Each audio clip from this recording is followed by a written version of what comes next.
नमस्कार, मैं हूं आपके साथ पूर्वी राय और आप देख रहे हैं महाकाल एक्सप्रेस।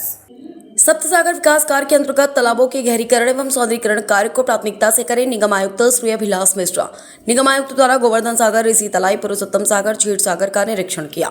निगम आयुक्त श्री अभिलाष मिश्रा द्वारा पुरुषोत्तम सागर पर श्रमदान में सहभागिता करी। मुख्यमंत्री डॉक्टर मोहन यादव जी की मंशा अनुरूप धार्मिक नगरी उज्जैन में सप्तसागर विकास कार्य के अंतर्गत प्राचीन तालाबों के गहरीकरण एवं सौंदर्यीकरण का कार्य प्रचलित है। आगामी अधिक मास में सप्त सागरों में आस्था के साथ सप्त सागरों का पूजन श्रद्धालु द्वारा किया जाएगा। प्राचीन वैभव के अनुरूप सप्त सागरों का पौराणिक महत्व है। इसी क्रम में निगम आयुक्त श्री अभिलाष मिश्रा द्वारा शुक्रवार को गोवर्धन सागर, ऋषि तलाई, पुरुषोत्तम सागर एवं क्षीर सागर का निरीक्षण किया गया। मुख्यमंत्री शहरी अधोसंरचना के अंतर्गत गोवर्धन सागर के विकास कार्य लागत 8.47 करोड़ की राशि से कार्य किए जाने, जिसमें तालाब के पानी की गुणवत्ता में सुधार कार्य, boundary wall, green area development, landscaping, पौधारोपण के विकास कार्य होंगे। निगम आयुक्त द्वारा संबंधित ठेकेदार को निर्देशित दिए गए कि सभी कार्य बारिश के पूर्व गुणवत्ता पूर्वक पूर्ण करें। जलगंगा संवर्धन अभियान के अंतर्गत निगम द्वारा अस्थायी अतिक्रमण को हटाकर समुचित सफाई व्यवस्था एवं संसाधनों से जमीन समतलीकरण का कार्य संपन्न करें। गया कोटा स्थित ऋषि तलाई विकास कार्य का निरीक्षण करते हुए ऋषि तलाई विकास कार्य के अंतर्गत गहरीकरण के साथ गाद निकालने का कार्य प्रचलित है। आयुक्त द्वारा पुरुषोत्तम सागर का निरीक्षण कर जल गंगा संवर्धन अभियान के अंतर्गत क्षेत्रीय पार्षद श्री दिलीप परमार एवं क्षेत्रीय नागरिकों के साथ श्रमदान किया गया। पुरुषोत्तम सागर पर निगम आयुक्त श्री अभिलाष मिश्रा ने अधिकारियों को निर्देशित किया कि जलगंगा संवर्धन अभियान के अंतर्गत एवं अमृत 2.0 के अंतर्गत तालाब का सौंदर्यीकरण कार्य के अनुरूप आकर्षक विद्युत पोल, पाथवे एवं बाउंड्री वॉल का निर्माण करें। जन भागीदारी के साथ तालाब पर अधिक मास में समुचित पूजन व्यवस्थाओं के लिए सफाई व्यवस्था सुनिश्चित करें। इसके पश्चात आयुक्त द्वारा वार्ड 24 के क्षेत्रीय पार्षद एवं जोन अध्यक्ष श्री सुशील श्रीवास के साथ क्षीर सागर कुंड का निरीक्षण किया गया। क्षीर सागर कुंड पर में नैनो डिफ्टर सॉफ्ट एरिटर तकनीकी का कार्य प्रचलित है।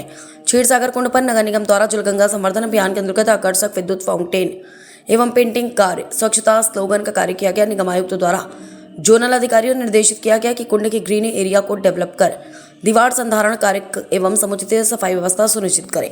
निरीक्षण के दौरान पीएचई विभाग के कार्यपालन यंत्री श्री वैभव भावसार, भवन अधिकारी श्री राजकुमार राठौर, जोनल अधिकारी श्याम सुंदर शर्मा, श्री सुनील जैन, श्री जितेंद्र श्रीवास्तव उपस्थित रहे। उज्जैन श्री महाकालेश्वर मंदिर क्षेत्र में चल रहे निर्माण कार्य के दौरान खुदाई में एक प्राचीन शिवलिंग निकलने का मामला सामने आया है। बताया जा रहा है कि महाकाल मंदिर के पास टनल निर्माण कार्य के दौरान जलाधारी सहित शिवलिंग प्राप्त हुआ। यह घटना मंदिर के गेट नंबर 13 के समीप बड़े गणेश मंदिर के पास की बताई जा रही है। जानकारी के अनुसार क्षेत्र में निर्माण कार्य के चलते लगातार खुदाई की जा रही है। इसी दौरान जमीन के भीतर से शिवलिंग और उसकी जलाधारी दिखाई दी, जिसके बाद मौके पर मौजूद लोगों में उत्सुकता का माहौल बन गया। सूचना मिलने पर संबंधित अधिकारी और श्रद्धालु भी मौके पर पहुंचे। गौरतलब है कि महाकाल मंदिर परिसर और आसपास के क्षेत्र में पहले भी खुदाई के दौरान कई प्राचीन शिवलिंग तथा छोटे बड़े मंदिर निकल चुके हैं। वर्ष 2020 से महाकाल लोक निर्माण कार्य शुरू होने के बाद विभिन्न स्थानों पर खुदाई के दौरान देवी देवताओं की कई प्रतिमाएं और धार्मिक अवशेष मिल चुके हैं। स्थानीय लोगों का मानना है कि यह क्षेत्र प्राचीन धार्मिक और ऐतिहासिक महत्व से जुड़ा हुआ है। महाकाल का जो दरबार है, जवंतिका की जो भूमि है, वो पूरी शिवमयी नगरी है और शिवमयी नगरी होने के कारण काल अनादिकाल के अंदर यहाँ चारों तरफ भगवान महादेव के शिवलिंग के ऊपर ही विराजमान रहे हैं। इसलिए यहाँ पर बहुत से छोटे एवं बड़े शिवलिंग अनादिकाल के अंदर जब पृथ्वी की उलट पलट हुआ होगा या किसी आक्रांताओं के कारण कुछ हुआ होगा, तो जो शिवलिंग पृथ्वी के अंदर समा जाते हैं या दब जाते हैं, तो जब इस तरह की जब खुदाइयाँ होती है तो वो वापस से प्रकट होते हैं। क्योंकि अवंतिका की नगरी में ऐसा कहा जाता है कि एक बोरी चावल के लेकर निकलें और एक एक चावल का दाना भगवान शिव के ऊपर अर्पण करें तो बोरी खत्म हो जाएगी पर शिवलिंग खत्म नहीं होंगे। तो उसी कारण भगवान के यहाँ हर जगह पर शिवलिंग विराजमान है। देखिए, आस्था और विश्वास का यह जगह है। जब भी कोई ऐसी चीजें होती है तो जो शिव भक्त होते हैं वो तुरंत दर्शन करने के लिए चले जाते हैं, क्योंकि अनादिकाल कितने वर्षों पुराना होगा ये एक जांच का विषय है।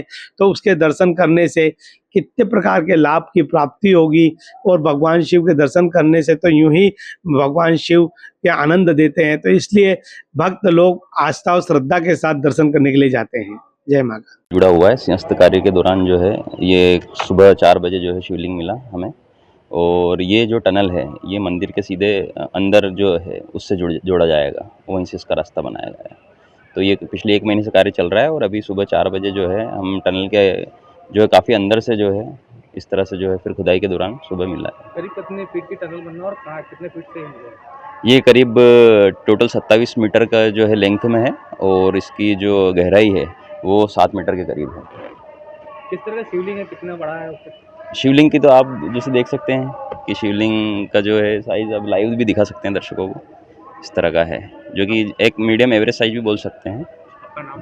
दीपक पटेल। कलेक्टर रोशन सिंह ने गेहूं उपार्जन केंद्रों का औचक निरीक्षण कर समिति के प्रबंधक को कारण बताओ नोटिस जारी किया है। उज्जैन कलेक्टर रोशन कुमार सिंह ने वर्तमान में चल रहे गेहूं उपार्जन के अंतर्गत उपार्जन केंद्रों का औचक निरीक्षण किया, साथ ही केंद्र पर उपार्जन की व्यवस्थाओं का जायजा लिया और स्थानीय किसानों से सुविधाओं के बारे में चर्चा की।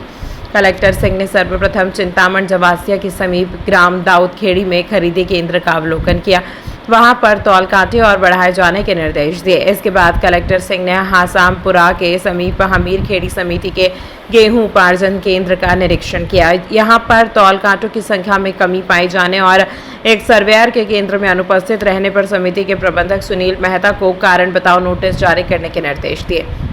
कलेक्टर सिंह द्वारा किसानों के लिए की गई पेयजल व्यवस्था और अन्य व्यवस्थाओं का भी जायजा लिया गया।